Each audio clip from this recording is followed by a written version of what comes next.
Hello, everyone. I'm Jeff Fuller with Madeira, USA. I've been doing embroidery since about 2019. I've been teaching digitizing for a very long time, probably since about 2020, somewhere around there. And if there's a question about embroidery, I'm pretty sure I can answer it most of the time. And today I am joined by my colleague. Hi, I'm Nancy. I am also with Madeira USA. I've been here since 2000. In 2004, I started embroidering and really testing all the threads that we have and all the other products. So that has really given me the chance to put my fingers on all the products, learn them, and I'm here to assist with our customer service and marketing. Awesome. All right. Well, today we're going to be talking about understanding embroidery thread weights. We have some questions that we'll be answering, and I will go ahead and. So, the first question that we have is embroidery thread weight. What does thread weight mean in embroidery, and how is it measured? So, I will go ahead and tackle that one. Embroidery thread weight is measured, it's actually the weight of the thread. So, we use 40 weight thread in embroidery, which means 40 meters of thread will weigh about 1 gram, or 40 kilometers of thread will weigh a kilogram. That's why when we move to different thread weights, like let's say 60 weight thread, it takes more thread to come up to that gram. So it takes 60 meters of thread to come up to a gram, which means that it's a thinner thread. Or if we go to 12 weight thread, that is also the same thing. Is it takes 12 meters of that thread to weigh a gram. So this is how we measure embroidery thread in the industry. And that's why when we get a higher number like a 60 or a 75, it's going to be a really thin thread, or a lower number like a 12, it's going to be a very thick thread. That is a great way to explain it. We'll have a chart here for you as well to have a visual. I'm a very much a visual or hands-on type person. But when it comes to weight, like Jeff said, the easiest way for me to remember is the higher the number, the thinner the thread, the lower the number, the thicker the thread. And your standard weight is 40 weight. And that's what most of your digitizing and most of your embroidery is done with is 40 weight thread. Now, I will caveat this while we're here that this is like a generic measurement. It's every thread is going to weigh just a little bit different based off of the dialog and the lubrication that they add to it. It's not a lot of variance, but this is how that they measure embroidery thread kind of industry wide. So let's go ahead and talk about our next question that we have here is, can I use different thread weights in the same design? I'll let you grab that one, Nancy. Thanks, Jeff. Not only can you, I highly encourage you to, because you have a multi-needle machine or even your single needle machines that you can set up with your different colors in different types of threads. So you could, an easy way to use two different weights is use your standard 40 weight and then add your thinner 60 weight in. When you're going to do some really fine details, think about when you're drawing and use that pencil to darken around all the outlines. A lot of your designs out there have an outline of a dark, very often black. So your 60 weight is really great for doing that without overpowering the design itself, but giving it some definition. You can also use it in your corporate logos because that 60 weight is so thin. You got those really tiny letters that you can't get as good clarity as you could with a 40 weight. So mixing and matching the 40 and the 60 weight is a no contest. You want to be using that on a regular basis. But then think about your sparkly threads, your shiny threads, your matte finish threads. Mixing and matching those in designs is a really great way to differentiate and add definition to your designs. So yes, you absolutely can. You just want to change. There's usually a few things that you want to change when it comes to the ultra specialty type threads, and that's usually the speedy machine is going to go a little slower, and you might have to change the needle depending on the fabric and the thread that you're using. I will throw in there that you may test first, but you may have to slightly adjust your tension a little bit. I know on some machines, especially when you get to the really larger threads, there's not as much surface contact on the actual thread itself, so you might have to adjust your tension just slightly, your tension knob, to get the same amount of tension. But I definitely recommend it. I can honestly tell you, on my machine, I have 68 threads set up on 2 needles. Typically, it's my white and my black for when I do small text in the corporate logos. And then I do a lot of patchwork for motorcycle clubs, and some of them have metallic only, well, metallic incorporated in their patches. So I have needles that are just set up for metallic thread, 60 weight thread, and then the rest of my needles are set up for 40 weight thread. Yep. Yeah, and a lot of the specialty threads you can stick with that either 70, the 7010 needle or the 7511. Those are your kind of middle of the ground needles that are great for 40 weight. But they can also be used for some of the thinners and some of the thicker threads. It's really about setting up your machine, getting the tensions correct, and you can use that size needle for a lot. Yep. One of the best tools that I've found when I started in my embroidery experience, I guess I'll put it that way, is the digital tension meter for the L size bobbins.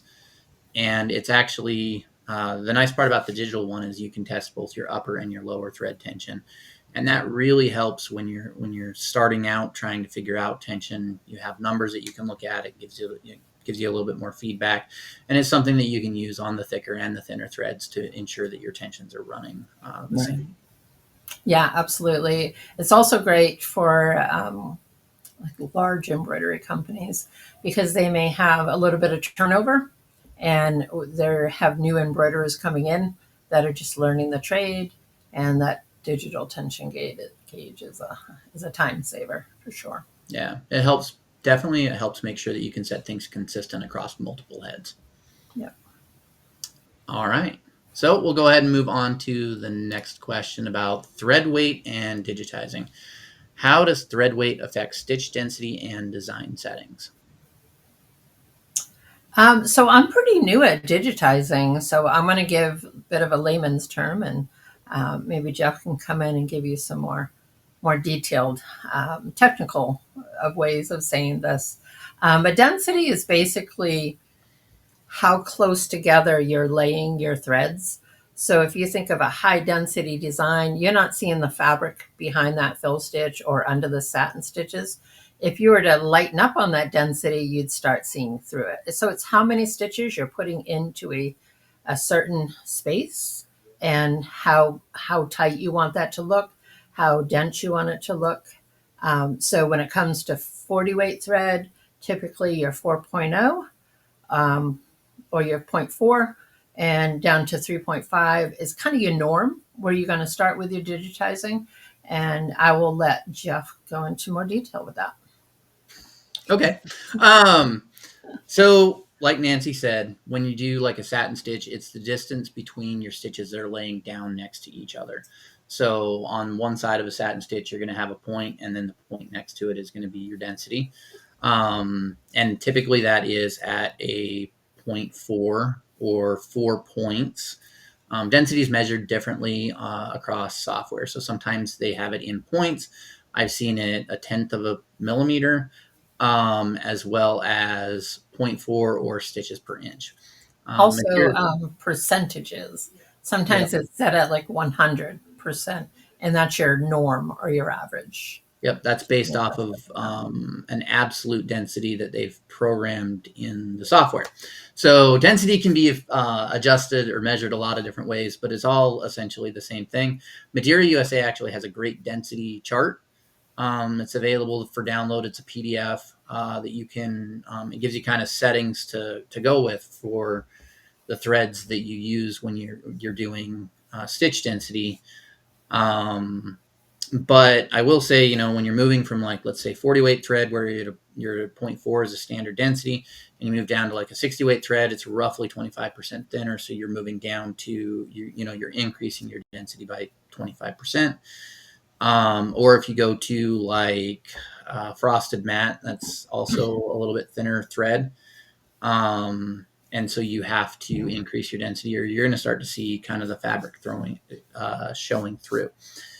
On the opposite end of that spectrum, when you get into, like, let's say the 12 weight thread, you really have to open up your density because that thread is so thick that if you use a standard 0.4 density, it's just going to be a big mess. You're going to get it nesting, most Yep, likely. it'll be a big mess. We'll Yeah. just leave it as a big mess. So when you go into thread weight, if you're digitizing your own designs, you definitely want to utilize that graphic that Madeira USA has, that PDF. And if you're not digitizing your own designs and you're sending them off to somebody, you want to say, hey, you want to make sure that you tell them, hey, I'm using 12 weight thread, or I'm using Vermilana, or I'm using 60 weight thread, or 75 weight thread, because that's going to tell whoever's digitizing that, okay, I need to adjust the density as well as possibly some of the underlay settings that go on with the fabric combination that you're going to have. Could you? I have something else to add to that. So when it comes to black and white thread, you're going to see what appears to your eyes to be a difference in how the density lays out, and that's more evident with the white than the black. But also, if you're putting black embroidery thread on white, or white embroidery thread on a dark shirt, like you're wearing your dark blue there, sometimes that can play a factor in your digitizing. So increasing the density when the color contrast is going to be different is sometimes necessary. So this is all great information for you to be taking into account when you are doing the digitizing, but also for when you're conferring with your digitizer as well. Let them know those things. Yeah, I will definitely agree with that. My least favorite fabric to digitize for is the color red. White on red is, you have to use a lot of density to make sure that you get the coverage and don't see that shirt through, because it's just so much of a contrast. Right. But yeah, you definitely need to. The thread weight is going to affect the stitch density and the design settings, and you just kind of have to plan on that accordingly. I know a lot of times I'll see people use, like, they'll have small letters that are digitized for 40 weight thread, and maybe the density is a little bit high, and they'll just swap it out for 60 weight thread. And that's one way that they can get their letters cleaner, and it kind of reduces the density of the design because you're reducing the size of the thread. So not everything has to be completely adjusted, but it is recommended to tell whoever you're having digitize for you, or if you're digitizing yourself, to make sure you're making the adjustments and testing it out to ensure that you're getting the results that you want. All right, so that brings us to our next question. Thread weight on machine. Will a different thread weight affect how my machine runs or stitches? And I'll go ahead and let you grab that, Nancy. Sure. So the answer is yes and no. For your average threads, your 40 weight threads, your 60 weight threads, your 30, what did I say, 30, 46. So kind of around that 40 weight thread, you're not in the needles that you're using are, 65/9 to maybe an 80/12. Those needles themselves running on your machine are not going to have a real big effect on the timing of your machine. I find that if you're going to a super small needle, typically the smallest needle in a DBX K5 or an embroidery needle, a large eye, is that 68 needle. And then on the other side of the spectrum, you have your 116 or 9014. You start getting a little larger needle or smaller. Then you're not going to, it's not going to damage your machine, but it will affect how it runs, and timing may need to be adjusted in order to adjust for those bigger and smaller needles. Yeah. Sometimes you need to also slow down your machine. Generally, when you're running a larger thread, you want to slow down your machine to give a little bit more time for the loop to form on the back side of the needle. Or if you're running really small threads and you're trying to run really short, detailed work, slowing down your machine will actually lower your tension a little bit. Yeah. It's a little trick, but sometimes you may want to slow down your machine to help adjust to get the result that you want. So typically when I run something, especially text, I'll slow down my machine. If it's really small text, I'll slow down the machine so that it gives it a chance for the fabric to relax a little bit more, and my stitches sit a little bit wider. It gives it a little bit more boldable look. So different thread rates do affect how you would want to run your machine. Ultimately, it comes down to testing and figuring out what you're comfortable with. Right, right. I always say when you're slowing your machine down, go lower than you think you need to go. And then I say increase it by like 50 stitches a minute until you run into an issue. And then you can just back down that 50 stitches an issue, 50 stitches a minute. Then you've kind of found that magic sweet spot that's going to allow your machine to run really well. But starting slower and moving up for me is the way to go and find Yep. where it likes to run. I do the same thing. I start slow and start speeding up. It's just easier than having issues and then going down and having more issues and going down. So it's definitely a lot easier to go that way. Yeah. But that brings us to our last question, which Nancy touched on just a little bit, is will using heavier thread like 12 weight, or I think I was supposed to put 30 weight there, but we'll just pretend I did. 30 Well, weight. there is 20 weights. There So is 20. Okay, yeah. we'll go with that. 20 weight damage my embroidery machine. So 12, 30 weight, 20 weight. Those all are, actual weights for threads, and they create beautiful um, designs when, stitched out really well. And, but you're going to start using that larger needle for these really thick threads. So using the smallest needle you can for these threads is what you want to do. So if you can use a 90-14 needle, by all means use it. If the machine's running well, you slow it down. You have a better chance of less timing issues than you would with the 100 needle that's recommended for it. So watch, I should say, listen for that clicking you might hear inside your rotary hook where the needle's too close to the hook. And um, obviously you don't want to be, banging on your rotary hook. Yep. And that's really when I change out to the larger needle sizes.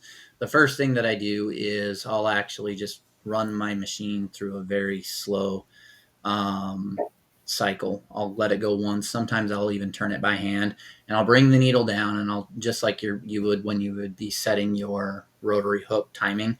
I'll just bring the needle down, and I'll look, and I'll see how close that needle is to the rotary hook. Unfortunately, it's not a what would the best word be for this? It's not necessarily a standard. Like the rotary hook, when you're adjusting your timing or a technician adjusts your timing, he's adjusting it left to right. So like forward and backwards, or ahead and yeah.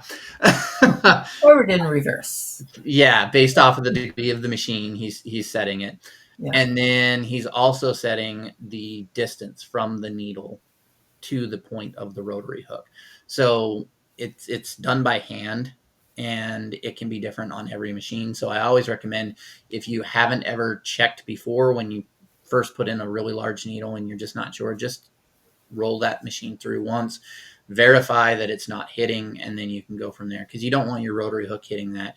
It can, it can bend your needle slightly. It can also nick your rotary hook, which will then start causing frays and that kind of stuff. And it can cause problems. Not saying that it will, but it's something to look at.